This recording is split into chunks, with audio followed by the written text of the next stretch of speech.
to episode 209 of... Brutal Battle. Rebecca's having a hard time getting things going on this episode. One of the beers just smells so bad. Yeah, it's... you can't escape the smell of one of these beers, and it's not pleasant. So I don't know what Mike has done to us, but we'll find out when it comes to the tasting. I have mine pushed a little bit away from me, so I should be okay, but it is bad. You're going to want to stay tuned for the mystery beer tasting because it's going to be quite interesting based off the smell. But anyway, focusing on what we do first, Rebecca didn't want to do any warm-up beers, and in fact, we're still, we're not too far away from finishing this Raspberry Hefeweizen by Schlafly. We kept that around. We're drinking a little bit of that. Schlafly. St. Louis Brewery. Okay. And then we kept the Ommegang, Brewery Ommegang's Nirvana IPA that Rebecca's currently sipping on as her warm-up.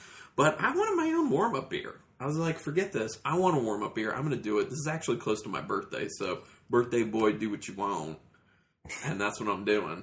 So I got a beer that I had picked up just this week at Wine World, and it's by a brewery we haven't really talked about much on the podcast, and we've not had anything by them on the podcast, but they're out of Columbia, Maryland, and they're called Black Flag Brewing, and this is their flagship IPA, and it's 6.6% alcohol.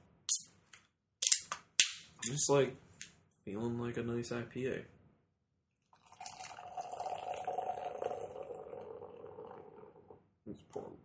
Not pour too much. All right, coloration. It's a little bit hazy. It's pretty orange, like a slight yellow tinge to it. You're not going to participate? That's fine. Oh. You don't have to, because this is that's fine. I'll just go. Yeah, this is your thing. My warm-up beer. All right, so you can't have any. Well, that's not true. It's pretty orange, though. Smells, there's a little bit of a graininess on the nose. A little bit of a cereal finish on that nose. Oh. Little hay. Cereal. Cheerios? Yeah. Cheerio.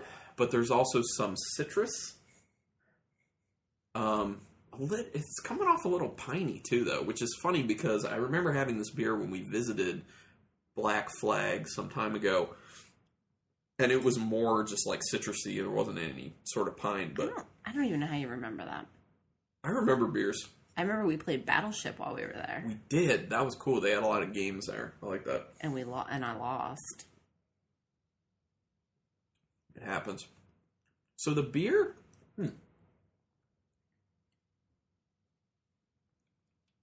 Yeah, it's piney, which is weird, because when we originally had it, it was not piney. Now Rebecca wants to try it. Oh, it's really piney. Yeah, it's very, very piney. That's really funny, because before it was very citrusy. I don't like piney, but I like the smell of this. Yeah, it's not... It's not what I was expecting from the beer, because it's not what I remember it being. And I know that sometimes, the recipes will change for beers, even though they have the same name. I was just very caught off guard, but... I'm not loving it because I was expecting something different, but it's decent. It's solid. Mm-hmm. Yeah, I don't think we need to buy more. You just got to be down with the pine. Yeah. That's good. That's good. I can sip on that. Okay. It actually tastes almost a little tea-like, in a sense. It's doing better when I think it warms up a smidge. It's a little cold right now. Well, and I have a whole can. Yeah. I'll pour some more, and I'll let it warm up. Go back to it later. So for this episode, I teased that we're going to do something a little bit different with our topic, something we've not really done before. So what I wanted to do is we try beers from tons of breweries, and we don't really talk all that often about, I really like this brewery, I really like this brewery. We will say that here and there when we have beers from them on the podcast, but, that leaves a lot out. So what I decided we should do for this episode is create a list, each of us, 2 lists. And I wanted to do 5 breweries that we are really digging at the moment, basically. And the scenario that I put to Rebecca was, the scenario would be, you are only allowed to drink beers from 5 breweries for the rest of your life. Write down those breweries in a list. And we each did 2 lists. We do one specifically for Maryland, just breweries from Maryland, and then we did one for breweries from everywhere else. But they had to be beers that we could get. Right. That we actually can get to somehow. Not necessarily that they're close to us, like at a liquor store, like right down the road, but that we can... I might want to revise my list. I told you this. I know, when but doing it. I'm thinking about. So, like for me, one of the breweries, I can get some of their beers, but we have to go to Golden Crust Pizza in Red Lion, Pennsylvania, to get that, which is about an hour and 15 minutes for us or so. So I can get it. It's just not. And the other thing I said is also if you can get it by ordering it online, that's fine too. So I wanted us to go over our list, and then we will talk about, for each of the breweries, why they're on that list. You know, why did you decide to put that person on there? Or that brewery on there? Well, in my mind, breweries are people. Breweries are people, too. Potentially more important than people, honestly. My Maryland list, I have solidified, but I'm not sure now about my all one. I don't know who I would kick off. Okay, I know. I'm doing it. Do you want to go first for your Maryland breweries? Sure. All right, go ahead. In no particular order. Correct. No particular orders. No ranking in this. Yeah. I just... Flying Dog. Okay, because? Oh, I wasn't prepared for this. Flying Dog because... Do it, man. On the spot. Well, I like Flying Dog because I think they have some good staples. Such as? I like Raging Bitch. I don't anymore. I'll drink it. I like Numero Uno. I like Snake Dog IPA. That's a solid IPA. Pearl Necklace. Pearl Necklace is good. Oyster Stout. And I think they do a lot of interesting, like, seasonals. They have a lot of variety. Yeah. And they were the first brewery I knew of who did single hop IPAs and called them out. Well, it was Imperial IPAs and called them out by the hop. The first one I remember was this Imperial IPA with Simcoe. And then they had a whole series of it. So I thought that was cool. Anyway, sorry, I'm hijacking your list. Yeah. But I think they have a lot of, like, they have a variety, which is kind of cool. They have a very large variety. And they always have new things, which I think is fun. I feel like they're putting out at least one or two new ones each month. Yeah. Union. Union Brewing, because?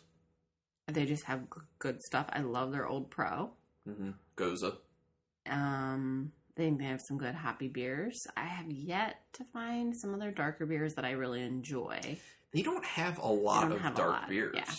But Duckpin, Double Duckpin, Skipjack. Pilsner, Skipjack's Pilsner, Duckpin, Pale Ale, Double Duckpin, and Imperial IPA. Pink Flamingo, Fraggle Rock.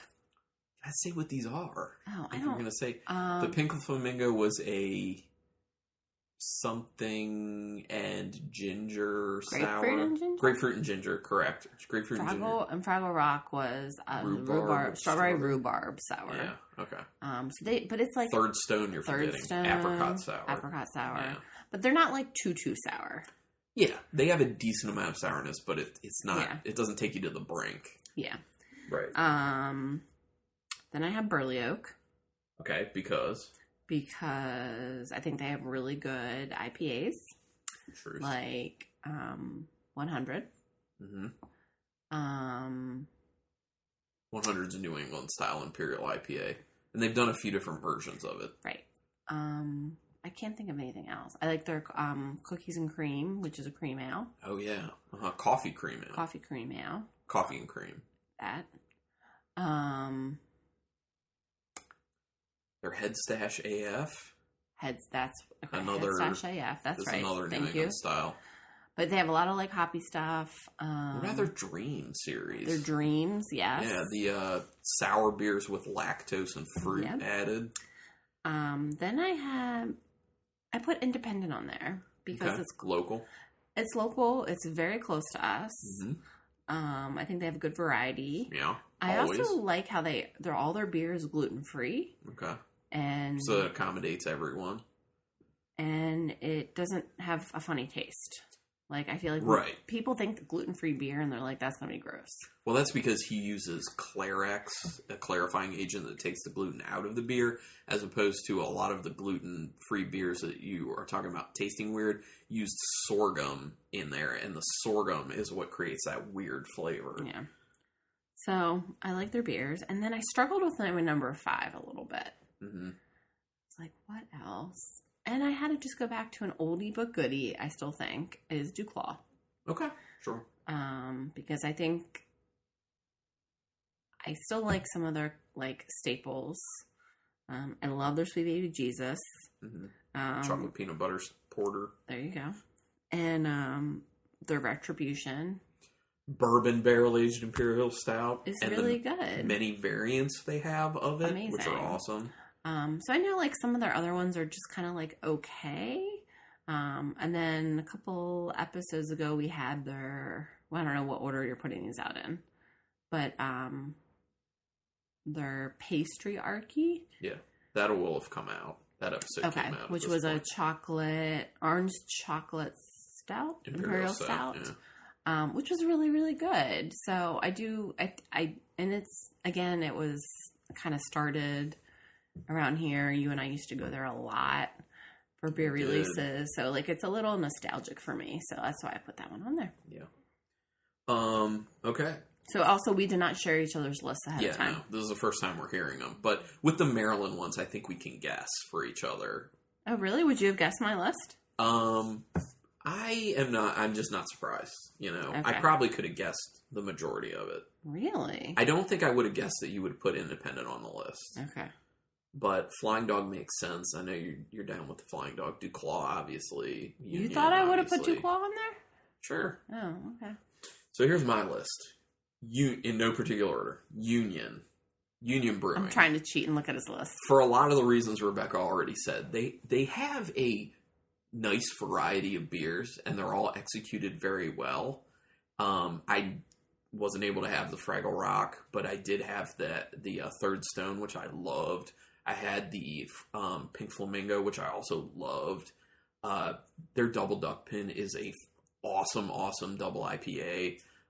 Their straight up duck pin is a nice pale when you just want a pale. Their Rye Baby is a nice rye. I forgot about rye that beer. Yeah. Their Skipjack Pilsner is an awesome Pilsner. That's probably my favorite Pilsner. And then their Old Pro, like a kick-ass Gose. And then when you can get a hold of it, when you can get a hold of it, they're older pros where they take that Gose and they wine barrel age it with fruits. It's that next level. Yeah. It's awesome. They're great. Plus, their head brewer, Kevin Blodger. I was just going to say, and Kevin is... He's such a sweetheart guy. Mm-hmm. Like, everyone comments on that. He's like, he's so nice. He's such a sweet guy.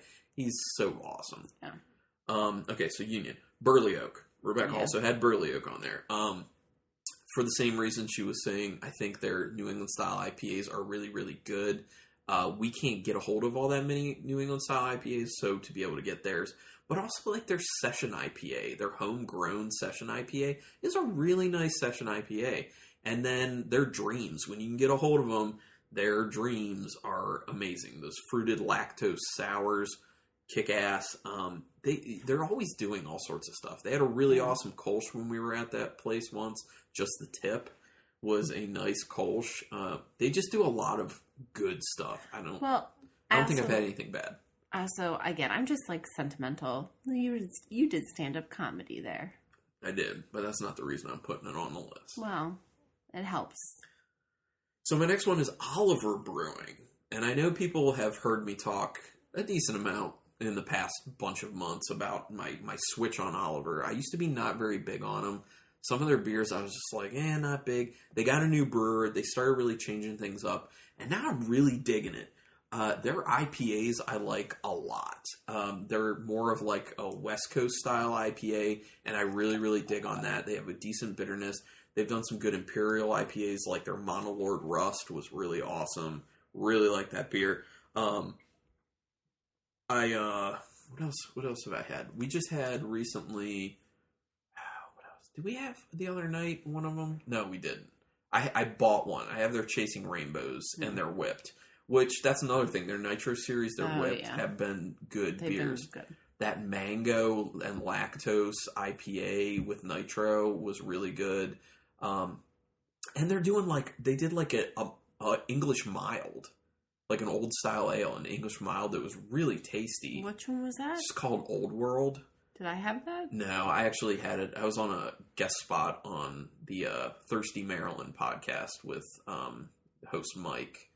And when was that? Josh Rodriguez was on. I don't remember this at all. I talked to you on the phone that day. And I was just like, I'm going to be home later. They want me to do this podcast episode real quick. Yeah. Okay. So we had that Old World on there. I was like, where was I? I was like, this is an awesome English mild. And like barely anyone's doing it. And it's so tasty. Okay. So they have really good stuff. I'm really digging what they're putting out. So that's the reason for Oliver. Peabody Heights. Peabody Heights is on there. And this is the thing. Peabody Heights also does contract brewing. So they do it for Gunda Beersmiths. I think they're still doing it for Full Tilt Brewing. And I think not for much longer. Well, they're going to get their own place. But yes. So I think they're doing some other contract brewing. So I appreciate they're doing that. But I've really noticed a lot of their stuff that I've been digging. Like one that sticks out. I'm surprised by these picks. Well, there you go. One of the ones that really sticks out in my mind was their Sir Barton. That we ended up having on this podcast. It was a straight up... On this podcast. Well, because I just talked about being on another one. It was a straight up Saison, and it was really good. Did I have that? Good. Nah. You may have tried it after the podcast was over. Oh, that may have been the one where you fell asleep while podcasting was happening. That happens a lot. Yeah, it does happen. But that's the one that sticks out in my mind the most. But they do have a really good, they're very diverse. I couldn't name one beer. I couldn't name one beer they do. Well, they also they contract brew Gunda Beersmiths, and they did their post. If you remember that Imperial Stout we had. Counting Peabody Heights as other. Yes. Oh, see, I don't know because it's its own. That. Okay, well, but that's my rationale. So that's what you get. Okay. And then the last one, I was thinking about putting DuClaw in there because you did. Because I really do like their Retribution. Yeah. Their Sweet Baby Jesus is a good go-to for like a desserty type beer. Their Colossus, their Devil's Milk, stuff like that. But I want to get more into this brewery, and I've had maybe 3 or 4 of their beers, and I liked them all quite a bit. And that is Monument City. And I couldn't name one beer they do. So also, I drive by Monument City like a lot coming home from work. That brewery? Yeah. Oh, okay. Well, maybe you should stop in and pick up some beer. Maybe I'll just stop there and drink by myself. So they had a Rye 51, which we had at the Creative Alliance. Then they also had a Pilsner there that was really good, too. And then I had their Battle Cry, I think, IPA that was actually on this show. And that was a really nice IPA. And I just feel like they're doing some solid stuff. I want more of their stuff, so that's why I put them on there. And everything I've had by them, I've been impressed with. So, yeah. Okay. We might have to save this other list for another episode. No, we can do this. This is going to be too long. It's fine. Just go. It doesn't matter. We usually run these like 45 minutes sometimes. But, by the way, I'm still sipping on this Black Flag beer. And the pine is mellowing a little bit. And the bitterness as well. It's good. Stop trying to look at my list, you turd. Trying to cheat. Go ahead and do your others list. Okay. Founders. In no particular order. No particular order. Founders because again I'm doing a lot of like sentimental things. Breakfast stout. Yeah. Is the big really one. because of breakfast stout. And Rebecca discovered. Stout. Well, in my mind I discovered it. Yes.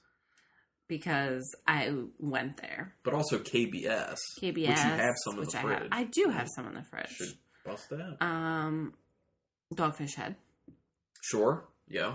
Because I think they have a lot of, again, good variety. They're always doing new stuff. That's a great poll. I don't know what else to say about that. It's Dogfish Head. Yeah, Plus, everyone knows them. You interviewed Sam, They're always, the other thing is, they're always going to do new stuff. And it's all good stuff. Plus that Sequench Ale. The Sequench Ale is always good. Palo Santo. And then you had the Bourbon Barrel. Oh. Right. I did have Firestone Walker. Okay. But I'm crossing that off. Because they're not independently owned? Oh, I forgot about that. Okay. No, I'm crossing it out because I want to put Half Acre in there instead. Oh, Half Acre. Yeah, I thought about them. Because just as we were sitting down, you said by mail, and I was like, Half Acre. Because I love Pony. That Pony Pils. That is a kick-ass Pilsner. I love Pony. I love Daisy Cutter. Yeah, that's a kick-ass pale ale. Yep. So, and they do some other good stuff. Yeah, they do. Big Hugs is a really nice Imperial Stout. Then I have North Coast. Oh, is that because of Old Stock? Old Stock and Old Rasputin. Yeah, and the barrel-aged versions of Old Stock are crazy good. Also, their Scrimshaw Pilsner is a nice-ass Pilsner. Okay, I don't remember having that. But anyway, and then my last one, I had Oscar Blues. Good. And then I crossed it off and put Trogs. Yeah, also really good. Because, again, their Scratch series is really good. I feel like the Troganator is good. Java Head Stout's good.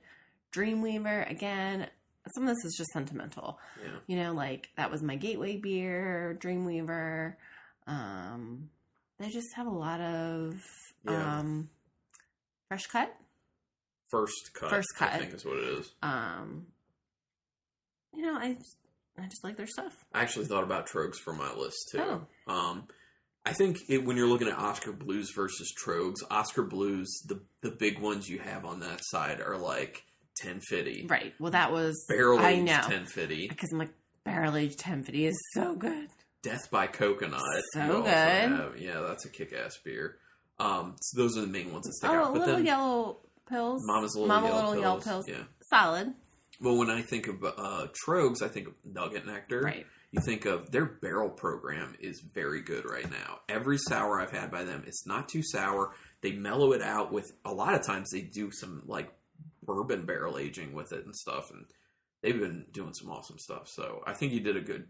I would take Trogs over Oscar Blues, actually. But. Yeah. And would you... And yeah, so I have found... Again, Founders, Dogfish Head, Half Acre, North Coast, and Trogs. Sure.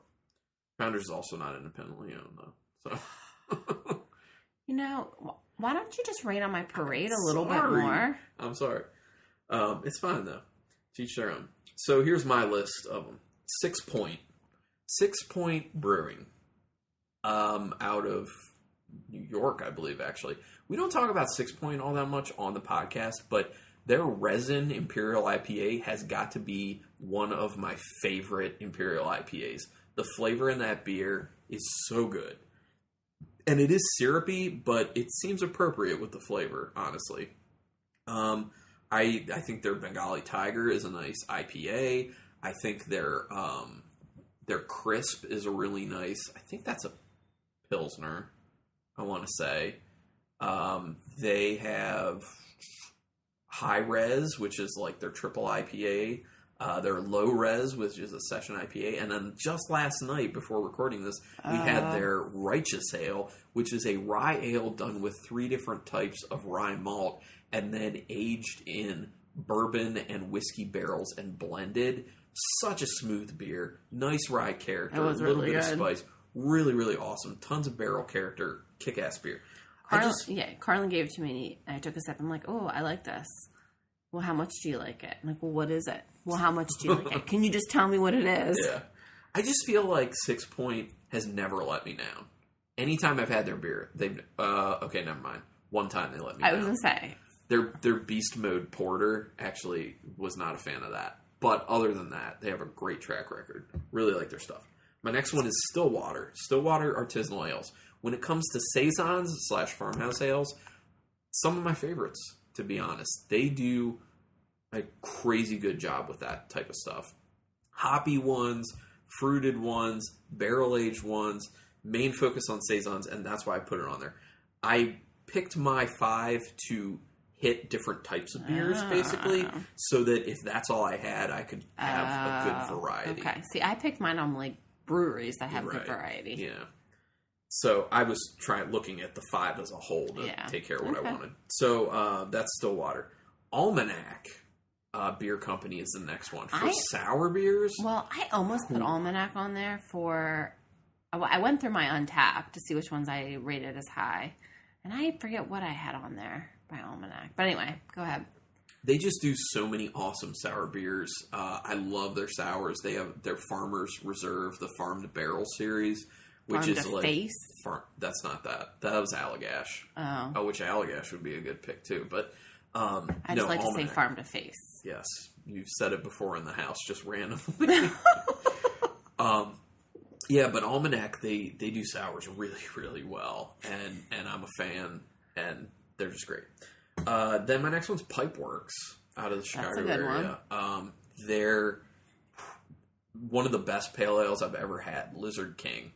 Kick-ass beer. Love that beer. Lizard King. I love that beer. They do a lot of other cool stuff, like their Abduction series, which is like Imperial Stouts with stuff in it. Ninja versus Unicorn. Yeah. Yep, that's another really good one. Blood of the Unicorn. They just have a lot of really good beers. They do a lot of really awesome stuff. Then the last one is The Brewery, which we talked about 2 episodes ago. I'm not surprised. The main reason for that one is the barrel aging. They kick ass when it comes to barrel aging, and when you want to go with high ABV beers from time to time, that's well worth it. They also do some other really cool stuff, like how they do Brett beers. I really like how they execute Brett beers. The funk level's usually pretty much exactly where I like it. So, there you go. My beef with the brewery is very rarely can you find one of their beer. Like, there's very few beers that you can open by yourself and drink. Correct. Correct. It's a sharing thing, and that's another thing. I like to share. Sharing is caring. But even just the two of us sometimes, we're like, we can't even just do this, the two of us. Well, yeah, like if we're trying to handle a Black Tuesday together, that's not going to happen. It's like 20%. Yeah. So. Yeah. Okay. Anyway, now, that was fun. fun. To go because we got there's a hockey game. Yeah. All right, well, let's do these beers. I took my wedding ring off. That's fine. We're in the house. Yeah, I know, but I don't want to lose it. I don't think anyone's going to pick you up in the house. Thanks. I mean, I would. Thanks a lot. There are no other people here. All right, so let's look at A. I can't. A looks very orange. I'm not going to smell it. It's very clear, though. You have to smell it. It's very clear, very orange. There's some big bubbles around the edges. Swirl that up. Come on, smell it with me. We're going to get the same thing, so I don't need Rebecca, you must do it for the listeners. They've probably been anticipating this. It's not as bad as it was. I will say that. Did you say, Oh. Oh, no. It's so bad. But what do you smell?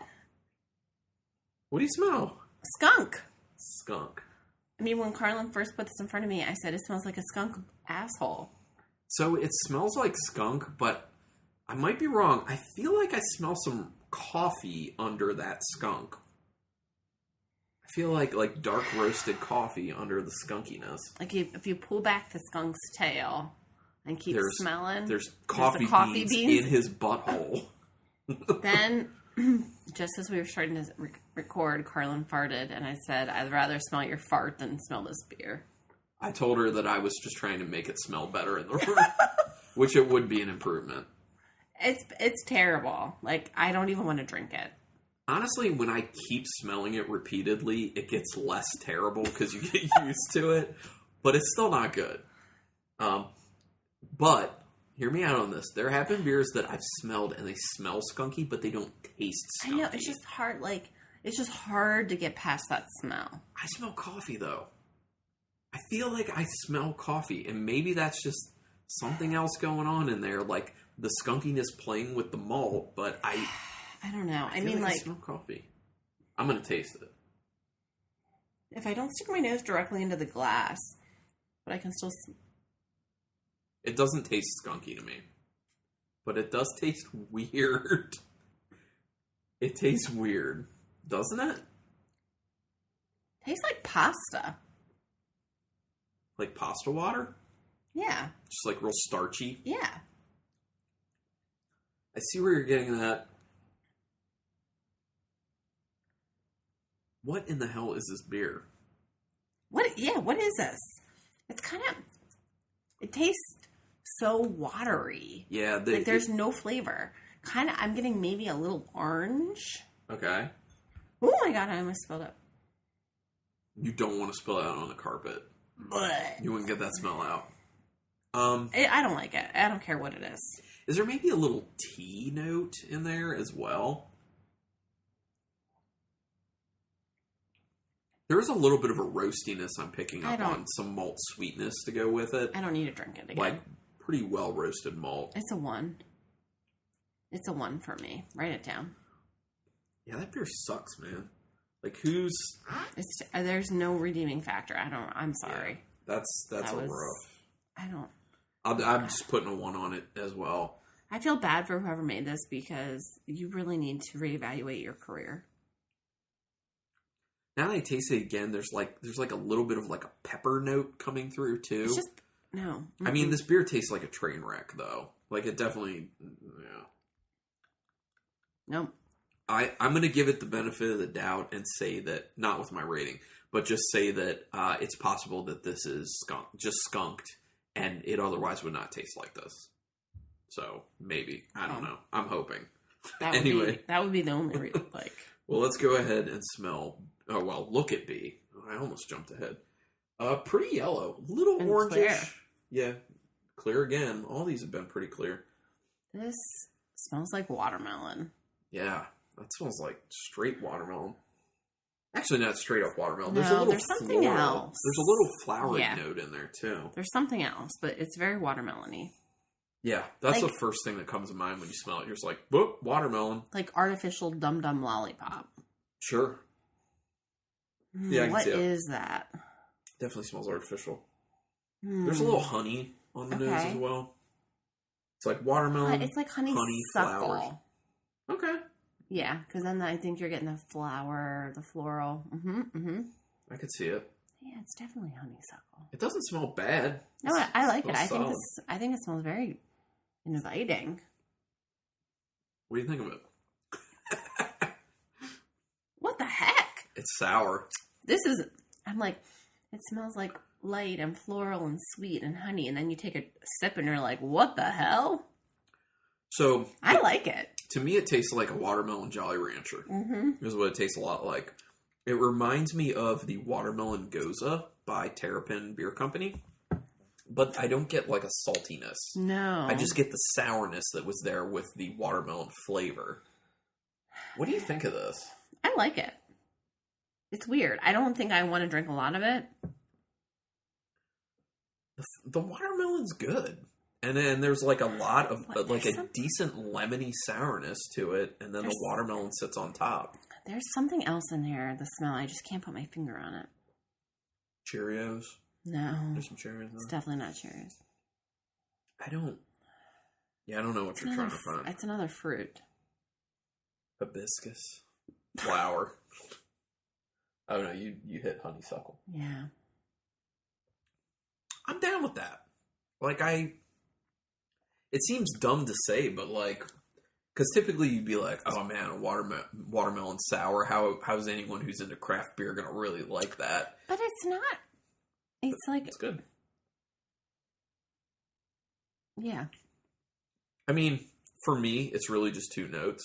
Yeah. But it's 2 good notes. 2 solid notes. I like it. I think it's tangerine. Yeah, I don't get that.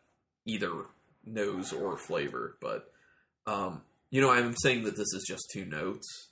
But maybe grapefruit. But the thing is, both of those notes not done the right way could be a problem. They're harmonious. Yeah, it's well crafted. I mean, I don't know if I need to buy more of this, but I think we'll drink it. Mm-hmm. I'll drink it. I'm down. Okay, so the number for this one, we already gave the 1 to A. I'm going to give it a 4. I was going to give it a 4 as well. I'm down with that. This is the best beer that Mike gave us. The Nirvana IPA was only 0.5 behind, though, by Ommegang. So, all right, let's find out what... Should we save the worst one for last? I don't know. It's up to you. It's... I feel bad. I said whoever made that should reevaluate their career. I don't really mean that. That was mean. All right, well, let's do that one now, then. I feel bad. I shouldn't have said that. The worst beer, overall 1. Well, you can stick with the comment that I made about it's not usually tasting like that. Well, and the other thing is just this beer. Maybe they make other beers that are better. Right. What is it? What is it? It's New Belgium. The Hemperor. Hops and hemp. 7% alcohol by volume. What? The Hemperor HPA, Hemp Pale Ale, is a new kind of hoppy beer blending hemp with hops for complete sensory domination. See our sustainability efforts at thehemperor.com. Okay. I don't like hemp. Ale with hemp seed. I guess that's what some of that flavor is. Hemp seed? Yeah, that's gross. It does not taste good. Gross. It says, bottled by New Belgium Brewing, Fort Collins, and Asheville. Fort Collins, Colorado, and Asheville, North Carolina. No, this beer. I'm sorry. You messed up. It's not a good beer. You done did it. Yeah, I don't... Ugh. Okay, let's find out what the good one is. The highest rated one of our session, with an overall 4. It's pretty nice and respectable. Get it off the... Oh my gosh! Just why do you do this? Just rip the bag. I'm trying to have some sort of order. No, you're to get this off of here. You can do that afterwards. Oh. What is it? Really? Okay, it's DuClaw. You talked about DuClaw in this episode. Gose O's. It's a play on the Orioles baseball team in Baltimore. It's a Gose with cantaloupe and black Laua sea salt. Cantaloupe. It tastes like watermelon. It smells like watermelon. No. Hold on. It's cantaloupe now. Yep. Totally cantaloupe. Yeah. Oh, totally okay. Cantaloupe. Yeah, I see what you're saying. That's good. Totally cantaloupe. That's good. Good on them. Yeah. Yeah, ale with cantaloupe. 5.5% alcohol. I'd buy more of that. Yeah. Wait a minute. You just said a little bit ago you would not buy more. Well, I changed my mind. After you found out it was DuClaw? Yeah. Okay. Well, it's local. I'm sure they appreciate that. I had seen this beer and I was like, oh, that's cool. They're doing a beer kind of like for the Orioles. And I was wondering how it was. And lo and behold, we tried it. And it's good. It's good. Wow. This and that Patriarchy chocolate orange imperial stout. Good. They're Brandon Stanko doing good stuff at DuClaw. Okay, I might not buy more. You're backpedaling now? All right. But I like it, and I would drink more. Okay. Got it. That may not make sense. Oh, by the way, New Belgium on their bottle says 100% employee owned. Oh, that's cool. I don't know when that happened. I didn't hear about that. I thought it was is it owned by skunk employees? The skunk? Is that a character from, I guess that's just that skunky smell is a character of the hemp. Is it? Well, hemp is related to marijuana. Well, and hops are related to marijuana too, so. Ugh. There you go. I don't like it. I'm sorry. Yeah, that's a bad idea. I mean, I would be interested to see if all of them taste like this, but I'm not willing to take that risk. Yeah, no. It's not good. Anyway, this was a solid episode. Fun talk. Black Flag's tasting good. Nirvana, Omegang's Nirvana IPA still tasting good. It's gone. The Gose O's. Nirvana's gone. Nice. Schlafly, I'll finish Almost. you. All right, go. Knock it back. Boom. All right, thanks everyone for checking this out. Boom, shaka, laka, shaka, boom. Okay. That's not how it goes, but sure. Oh, how does it go? Whoomp, shaka, laka. Damn it. Anyway, are you going to plug the Instagram again? Yeah, but I don't know the name. Brutal Battle or it's either Brutal Battle or Brutal Battle Podcast. That's not bad. It's only 2 to try. You can find it. I'm sorry. Okay. Anyway, thank you everyone for checking this out. And until next time. Whoop, there it is. Keep it brutal.